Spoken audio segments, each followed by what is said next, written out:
Hey guys, it's Mike at youarethepath.com. I'm making a video about my journey, my story.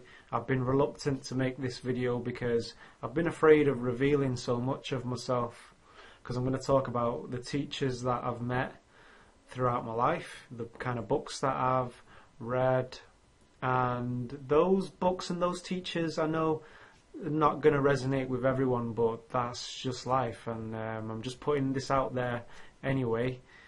For those that are curious, and hopefully you might get something out of it. So I've got some books beside me. I'm going to be using them as props because they remind me of where I was in my life when I read that book and how I dealt with the situation that I was in at that time. I'm going to simplify the past 10 years. If I went into too much detail, we'd be here for hours, so I've got to simplify it. But I guess the best place to start would be when I was around the age of 19, 20. So at that age, I had a cannabis addiction. I've mentioned that a few times in my videos. I was basically waking up in the morning, the first thing I would do would be roll a joint and get high. I'd get high on the way to work. I would get high on the way to my exams. I'd lost the plot basically, and then I started taking ecstasy in nightclubs, and I failed my university degree and came home to what was a very, and still is a very hostile part of the UK. I lived in Moss Side, Manchester, and I lived alone, and my whole identity had been destroyed because I went to university, healthy, young teenager, and with all my aspirations of being a computer whiz kid, and I came back to Manchester. I had no identity. I had a cannabis addiction and a smoking addiction, and my health was terrible. I remember being in at a friend's house, and they had a book, they had a Tai Chi book, and on the front cover of this book was a Chinese man, you know, in one of those silk suits, and he was doing a Tai Chi pose. And there was something about that book that said to me, this is a way out. Because I knew that book was about health. And to me, I think it represented healthy, functioning human being. I mean, that's all that I wanted, was to be a functioning human being. I let go of the image of wanting to be a computer whiz kid earning thousands a week. All I wanted was to have a sound mind, because along with the cannabis addiction came paranoia. I couldn't even walk the streets without feeling paranoid, without feeling like other people are judging me. And there was this Tai Chi book, and that became my way out. And I started to read about Tai Chi, and also started to read about this man, Bruce Lee. And Bruce became my hero. He became something that I could look up to, along with one of my elder brothers at the time who had also emulated Bruce Lee. So I modelled myself on my brother, and I read about Bruce Lee's philosophy. And for a while during that period, now I wasn't religious at this time. I was unsure of, do I believe in a God, a creator? I had no real concept of God, although at that time I would speak up to whatever. I didn't know what I was speaking to at the time, but I would ask for things like, you know, give me the strength to pull through this, because I felt like I was losing my mind at that point. It really did feel like I had mild dementia at the time. So slowly, with getting my health back, I started to lift weights. I got myself to a martial arts club, and things started to turn around. I started to practice breathing exercises, and I got really curious about Eastern philosophy. And as I say, it was my way out. At this time, I also had a phobia known as paruresis, otherwise known as shy bladder, and that basically means that you're unable to urinate in public, and that really isolated me.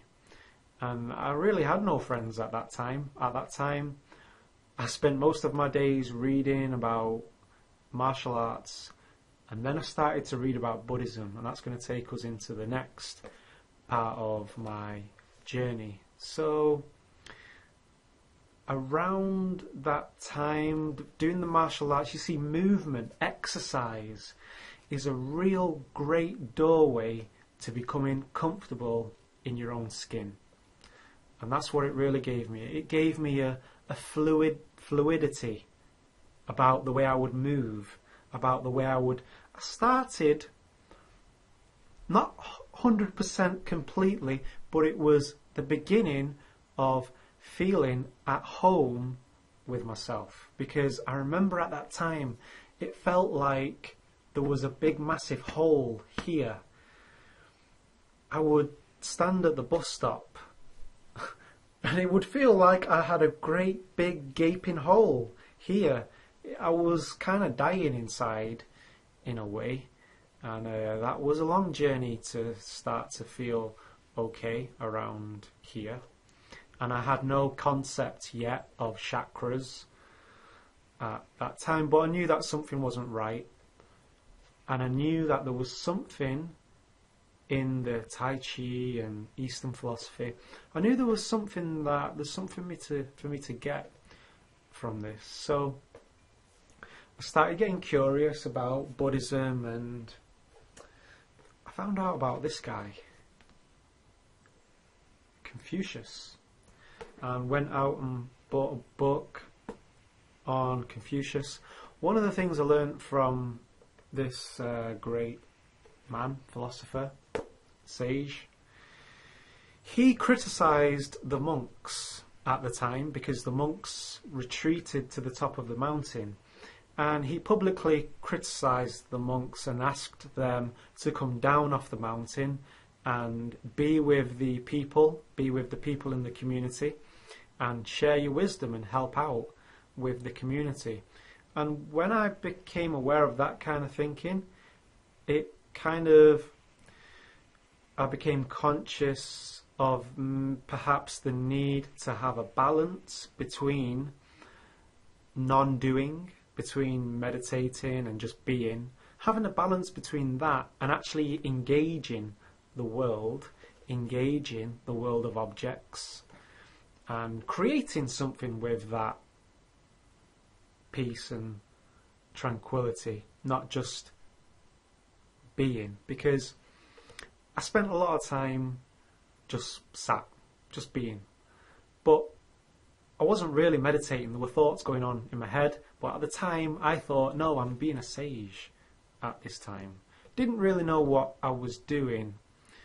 And I think I became bored with it a little.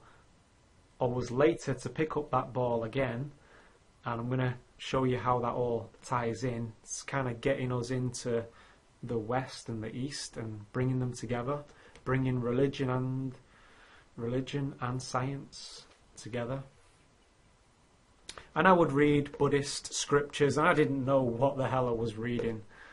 It wasn't really making sense to me, but I thought to myself, I had this image. Again, my image was still an issue. I substituted the image of being a computer whiz kid earning thousands driving a Mercedes Benz. I substituted that image for I'm a spiritual man, you know? So it was ego again, was kind of still there in the background. But at least at the time it was a more healthy kind of ego in terms of it actually allowed me to feel comfortable in my own skin at the time. And I stopped smoking cannabis to a degree. So, leads us to the next book. I started to open my mind up to this kind of information from another brother of mine. Introduced me to this man, David Icke. For those of you who will know a lot about David Icke, he's spoken a lot on the powers that be, the government, what their agenda could possibly be, and other things. And he scared the hell out of me because I was only a young boy. Well, I say boy, I was a young man at the time. I was about 21, and I was reading a David Icke book. It was about reptiles and quite sinister things that he was explaining what the aristocracy would do. I'm not going to get into all that, but it scared me because I used to go to work very late in the morning, pitch black, and yeah. So, needless to say, I began to become more aware of what was going on in the world in terms of the elite, so to speak. So, around this time, I was in a very volatile relationship with a certain young lady at the time, and we would fight a lot, and I became addicted. I became addicted to sex. I would keep myself in relationships that I knew didn't serve me, but because of this gaping hole, there was a need, there was a neediness to be with a woman. And that was a battle to get to a place where I was self-sufficient in that I didn't need anyone in order to feel complete. Moving on, the next book. This is all off the cuff, by the way. I've not thought about what I'm going to talk about. Next book, Feel the Fear and Do It Anyway. That's when I started to overcome my fear of shy bladder, because it was kind of a social phobia. And this really helped me feel the fear and do it anyway, and that's what you got to do. And I started to realise that fear's never going to go away. As long as you continue to grow and expand, you're always going to come up against new fears. But it became an adventure. I started to enjoy putting myself in uncomfortable situations because I knew that if I'm feeling uncomfortable, that a new discovery is at the other side of that. And I began to just face my fear because I understood then that the more I ran away from the fear, the stronger my fear became. By facing it, you steal its thunder. Now, around that time, I began to become more conscious of the ego, the internal dialogue. And that was very liberating for me. I read Eckhart Tolle's The Power of Now.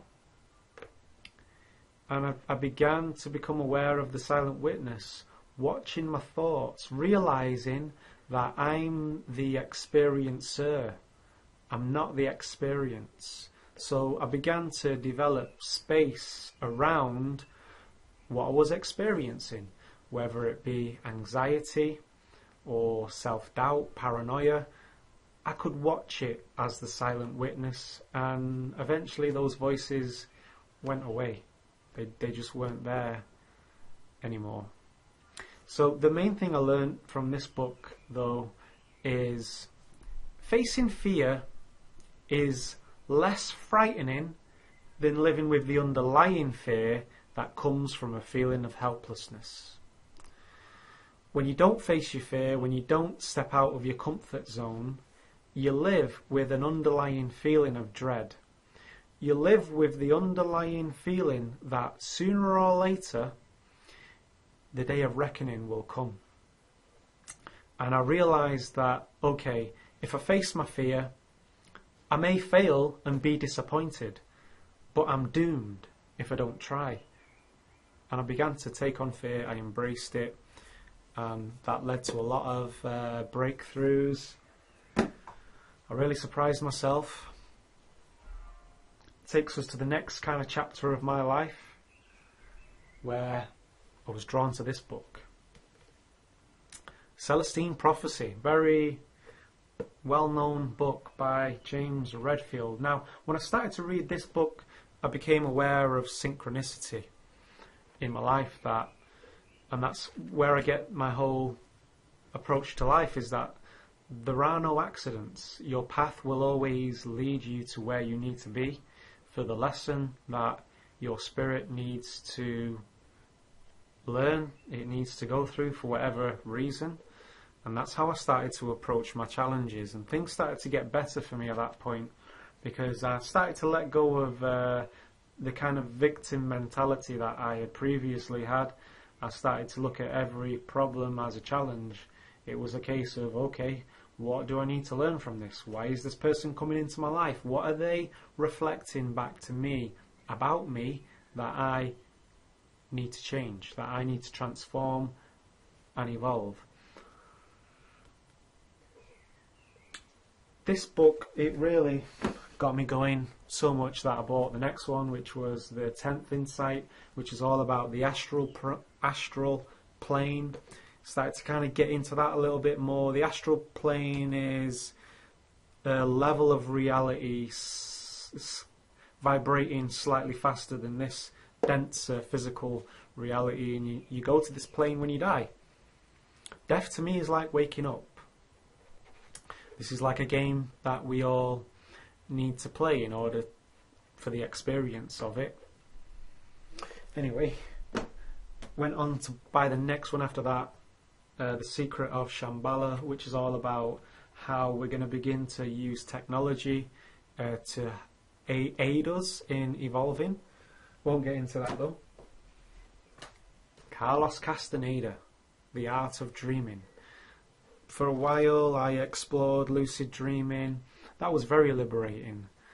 Walking through walls in my dreams and flying, and I've been wanting to get back into my lucid dreaming, so I've picked up this book again, started to read it. I'm trying to relate this to what was going on in my life at the time. So yeah, the troublesome relationship, I eventually left that behind. That was really hard because, as I say, I was addicted to that person, and I thought, I'm never going to meet anyone like them. You know, all those kind of thoughts. It was the best thing I ever did for myself to move on from them, because I learned that I wasn't in love with them. I was in love with the chemicals I was addicted to. And that's what I learned from a teacher known as Ramtha. And I came across Ramtha in a well-known movie called What the Bleep, and it's all about quantum physics, and I became very intrigued by that whole thing. And then the documentary The Secret came up on the scene, and I got involved in all of that. Now, the point I want to make about these teachers and these books is it's all finger pointing towards the moon. You take what works for you and you drop what doesn't. Some things that the teacher says will resonate, some things that they say will not resonate. I've just used what has worked for me. The point being, though, is I've applied it, and I still endeavour to apply it to this day. So The Secret has been criticised because people used it again. What I'm saying about the ego still lurking in the background. It's a case of what can I get out of this, and people wanting to manifest things, manifesting perishable goals. My whole image still was kind of there. I had this whole thing about having a six-pack, and I didn't even enjoy it, man. The things I used to do to get a six-pack, I used to have to eat so strict just to get this six-pack, and I wasn't really enjoying it, lifting heavy weights, and I started to get pains in my neck. I had a calling, and my calling was, because I'd veered off what I believe was my true path into image, six-pack, looks. I had a calling to get me back into doing Tai Chi, eating healthy foods, because when you're on a bodybuilding diet, it's not a healthy diet, to be frank. So, and that took effort to actually trust that calling and actually give up the heavy weights and start to get more into candle focus and that kind of thing.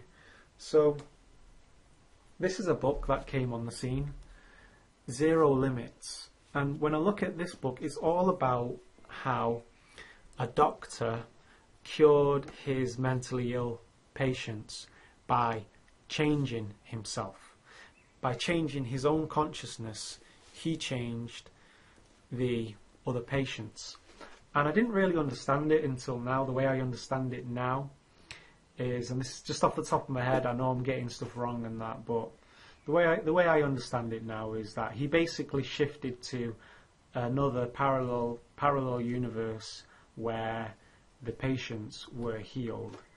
So he made the shift, and when I started to learn about that, I started to learn about multiple realities, and the way I understand it is the healing technique in this book is a permission slip. So any magical spell or a wand or EFT or even a drug or a placebo drug, it's all a permission slip. We're making the shift to other parallel universes with our consciousness. It's our consciousness that is doing it. When you have a wand with a crystal on the end of it and you get it to do stuff with your own energy, you're using the wand and the crystal as a permission slip. It's giving you permission to do what your consciousness can do by itself. It's like pyramids. Pyramids, they are created for a reason. They do something. David Wilcock has gone into that in a deep way. The pyramid's a permission slip. Reality will reflect to you what you say it is. If you say that we live in a Newtonian universe governed by the laws of the physics of Newton, that's the reality you're living. If you live in a quantum world where you can make shifts that are in alignment with the frequency you're giving off, you'll live in that universe. That's just the place that I've got to now in my understanding, and it works for me. So it takes us on to this book I came across by a guy called Nathaniel Branden. It's all about honouring the self, and that's been so important to me, to honour myself, and that's what I'm doing with this 30-day challenge, is really honouring myself, knowing that there are psychological consequences when you don't honour yourself. That's one of the things I learned from Nathaniel. And efficacy, self-efficacy, it is important, because when we were children we used to sit down and we'd play with those things where you put the shape into the right part of the box, and we feel happy about those accomplishments, and that shouldn't change as an adult. I'm aware I'm beginning to run out of a little bit of steam, and I'm trying to tie this in with my experiences in life. So I then became aware of the shadow effect, and that the universe contains both light and dark, yin and yang, duality. We exist in a universe of duality. There's up, down, left, right, cold, hot, good, evil. It's for the experience of it. The more you try to fight against the evil, you empower the evil. But I understand the universe to be slightly positive, because in the middle, at the balance point, being neutral, let's take negative, neutral and positive. When you're neutral in the middle, it's still slightly positive, because neutral, there is choice, and choice is positive. You can go to the dark, you can go to the light. So I hope you got something from that, guys. I didn't think about what I was going to say. I just wanted to talk a little bit about some of the things that I went through. I gave up my cannabis. I'm accepting myself for who I am, learning to love myself, learning to be grateful for what I already have, playing my part to the best of my ability and being in the moment. The Eckhart Tolle has really influenced me, keeping myself in the present moment. And I'm going to leave it there. This video has gone on long enough. Hope you got something from my ramblings. I don't know if I'll make a video like that again for a long while. As always, if you did watch up to this far, hope you got a little something from that. I'll catch you later. Peace.